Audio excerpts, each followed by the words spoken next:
Olá pessoas! Mais uma semana analisando uma edição da G Magazine e dessa vez a gente vai ver que certas coisas para acontecerem a gente não pode ficar tão confortável aonde a gente quer nossas vidas para que certas mudanças possam vir a se concretizar. Só que antes de a gente começar o capítulo eu só vou pedir para vocês darem um pulo aqui embaixo, ver se vocês já estão inscritos no canal, deixa já aquele like, ative as notificações e vamos embora! Projeto Diário Visual hoje em questão, capítulo 93. Existe mudança confortável? Gosto é uma ação muito individual que não tem que ser discutida.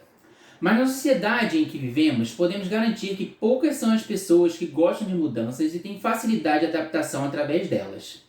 Diversos pontos do editorial da edição 93 de junho de 2005 mostravam como as mudanças são necessárias tanto para aprimorar nossas vivências individuais, quanto para reestruturarmos as relações do coletivo. O vencedor do BBB, Jean Willis, dava início à sua coluna com o texto Toda Nudez Será Celebrada, que levava a sociedade a refletir sobre a naturalização do apreço pela nudez masculina, levando-se em conta a naturalidade da exploração da imagem da mulher desde os primórdios, enquanto os homens permanecem com sua imagem imaculada. Se a nudez pública e para fins comerciais das mulheres já foi, em certa medida, assimilada e adestrada pelo sistema, a nudez dos homens ainda causa desconforto. A quebra desse desconforto é mais necessária do que possamos imaginar, não pela exposição da nudez em si, mas pelo que ela representa por trás da superfície.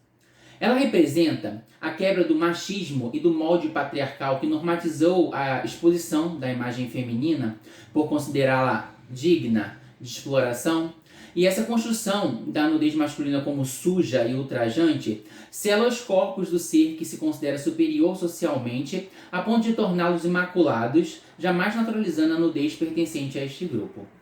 Esse desconforto é necessário para que as gerações por vir não tenham que viver as mesmas limitações já vividas, e o Trevisan, em Liberdade de Conquista, mostrava que esses movimentos englobam diversos espectros. Se na primeira passeata GLBT desse país, ocorrida no distante ano de 1981, moradores jogaram bosta sobre nós, ataques semelhantes continuam ocorrendo em pleno ano de 2005. Moradores têm jogado sacos de águas com criolina sobre frequentadores gays. Não se esqueçam que criolina é usado para desinfetar. A metáfora é clara. Querem afastar o nosso contágio pernicioso. Com isso, ele fazia uma correlação entre as lutas do coletivo e individuais, como a do próprio Jean Willis, que se expôs para o Brasil inteiro em virtude de um bem maior. A liberdade nunca é voluntariamente dada pelo opressor. Ela precisa ser exigida pelos oprimidos. Luther King foi um dos maiores defensores da luta não violenta. Nós, homossexuais, de todas as épocas e sexos, temos feito isso historicamente, criando civilização, cultura, arte e alegria, mesmo quando nos massacram. O Brasil hoje está cheio de homossexuais conscientes dos seus direitos e da sua dignidade. Jean existe porque nós tornamos possível, a cada vez que lutamos anonimamente ou não, que aparecesse um cara como ele. Agora o circuito se fechou e ele nos é devolvido de presente. Nós o merecemos. Se devemos agradecer sua coragem, também é legítimo agradecer a nós mesmos. Ele é o fruto benfazejo daquele amor que plantamos no passado, e a nós cabe lutar para que as futuras gerações de homossexuais possam amar em paz. A seção Estilo, em 50 anos Idade de Ouro, se juntava à seção Help com Amor Estranho Amor, para celebrar a necessidade da quebra de padrões, sejam em relação à aparência, idade e, acima de tudo, no respeito em aceitar as diferenças na sociedade e dentro de nossas relações. Em Comportamento e Máquinas de Fazer Encontros, a G trazia mais uma vez à luz um movimento que mudaria de forma meteórica nos anos por vir, a forma de se relacionar entre iguais, que foram os sites de encontros que evoluíram para os super populares aplicativos de relacionamento, e sejam eles quais forem. E agora a pergunta do Rafa. Qual foi a mudança mais difícil ou desconfortável que você já passou? Olha, pensando aqui de tanta mudança que eu já passei, tanto física quanto espiritual, na época de sair da igreja, me encontrar com a minha homossexualidade, eu acho que a que mais mexeu comigo foi aos 14 anos, quando eu tive que voltar, de Recife para o Rio de Janeiro, porque eu sou carioca, mas eu fui para Recife quando eu tinha uns 5 anos, aí morei lá uns 9 anos com meus pais e a gente teve que voltar para o Rio. E nessa época em Recife eu passava muita perseguição no colégio a respeito da minha homossexualidade, que nem eu mesmo sabia, né? Era o fato de eu ser efeminado, ser muito perseguido no colégio, sofrer muito bullying. Só que no prédio onde eu morava, eu tinha um círculo de amigos muito grande e eu não sofria essas pressões todas, né? Então, quando a gente acabou mudando de Recife para o Rio, eu cheguei num lugar onde eu teria que começar todas as relações do zero. E como eu já era um adolescente tão fragilizado, não foi uma mudança realmente fácil, porque no colégio eu não tive abertura de forma alguma, nem das meninas, nem dos meninos. Tinham meninas que eu achava que eram minhas amigas e depois com o tempo eu acabei descobrindo que elas se juntavam aos meninos para fazer bullying comigo também. Então, eu lembro de uma época morar num prédio onde as amizades que eu acabava fazendo, eu tinha 14 anos, eram crianças de 7, 8 anos, porque as crianças mais novas não costumam ver a maldade na pessoa, né?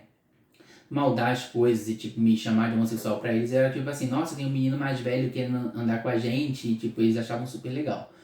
E nessa época, realmente, eu não tinha muitos amigos, eu acabei me fechando muito, não conversava com muita gente, ou eu tinha amizade de crianças, ou eu tinha amizade de gente muito mais velha, de tipo 40 e poucos anos, que teve uma época que eu estudei à noite, que eu acabei fazendo amizade com esse tipo de gente, que era gente mais velha que estudava à noite.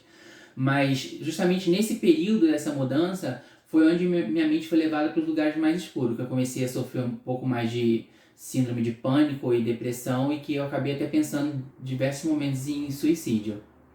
Não foi algo que nem chegou próximo de ser concretizado, mas era só uma coisa que passava na minha mente. Eu lembro, é meio sinistro isso, que a gente morava no terceiro andar de um prédio, né? E da janela de casa dava pra frente do prédio, da frente do prédio pra entrar no prédio tinha um gradeado, que a parte de cima da grade era tudo pontiagudo pra cima, né? E eu me imaginava, às vezes, naquela situação ali, vocês conseguem imaginar o que eu tô falando, do desespero que eu sentia dentro da minha própria pele por causa dessa mudança, de não me sentir pertencendo em lugar nenhum, de não ter mais amigos, de sofrer opressão em todos os lugares. E mais uma vez eu repito que por mais que eu esteja aqui falando de mudança, eu acho que a mudança mais drástica que tem que haver na sociedade é justamente da gente começar a entender mais a respeito de sexualidade e diversidade, tanto que a gente fala aqui no canal, para que isso seja inserido desde da primeira infância mesmo, sabe? Não é querer ensinar sexo para as pessoas, é querer entender mais sobre sexualidade, diversidade de sexualidade, e que muitas vezes tem muita criança que cresce oprimida dentro da sua própria pele, achando que não tem um lugar pertencendo no mundo e passam por esses lugares escuros dentro das suas mentes, pensando até mesmo em dar conta de suas vidas, porque elas não se sentem pertencendo a nada, lugar nenhum, nem fora de casa e às vezes nem dentro, né? Então, essas mudanças são muito difíceis, mas eu acho que mais difícil é a gente não tentar mudar o sistema para que mais pessoas não venham passar isso ano após ano dentro da nossa sociedade. Nos dias atuais, existe tanta polêmica em torno de heróis LGBTs, e pensar que em 2005 esse já era um assunto que causava transtorno no mundo heterossexual, com sua prepotência em pensar que apenas as suas vivências deveriam ser retratadas. A seção HQs falava de diversos personagens dos mais distintos universos que nunca estiveram no armário e tinham suas vivências validadas por seus próprios criadores.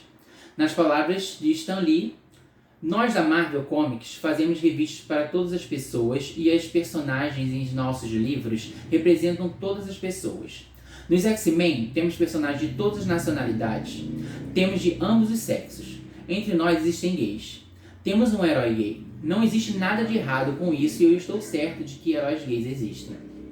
O entrevistado dessa edição, o psiquiatra Jairo Bauer, além de falar da sua vida profissional e como chegou até a grande mídia, trabalhando na MTV e até na Rede Globo, falou também da importância das reivindicações do movimento gay. Acho que temos que entender e precisa estar cada vez mais claro que nós não podemos ter uma sociedade em que as pessoas não têm os mesmos direitos. Uma sociedade em que você produza cidadãos de categorias ou de escalas diferentes não é uma sociedade justa, democrática. Com a legislação que temos, a sociedade tem que garantir direitos iguais para todas as pessoas, independentemente da cor, do credo, da orientação sexual. Isso prova a importância de termos aliados de todas as orientações sexuais, mostrando que se todos se importarem um pouquinho que seja, as mudanças não serão tão incômodas assim. Indo de encontro ao que motivava muitos leitores a adquirirem a G Magazine, o G-Press já trazia alguns colírios como Renato Viana e Rafael Verga, que vinham ganhando espaço na mídia. O David Brasil continuava caçando os rapazes que estavam chamando a atenção no mundo do entretenimento, enquanto a seção Os Melhores do G Online trazia o aspirante a modelo de 20 anos, natural de Santos, André Moura, e Ivan Dias, outro aspirante a modelo de 21 anos, natural de São Paulo. Na seção Desejo, o surfista de 25 anos, 1,73 m de altura, Eduardo Vitorino. Pelo Instagram, o Eduardo parece não ter mudado nada e hoje em dia ele vive em Portugal.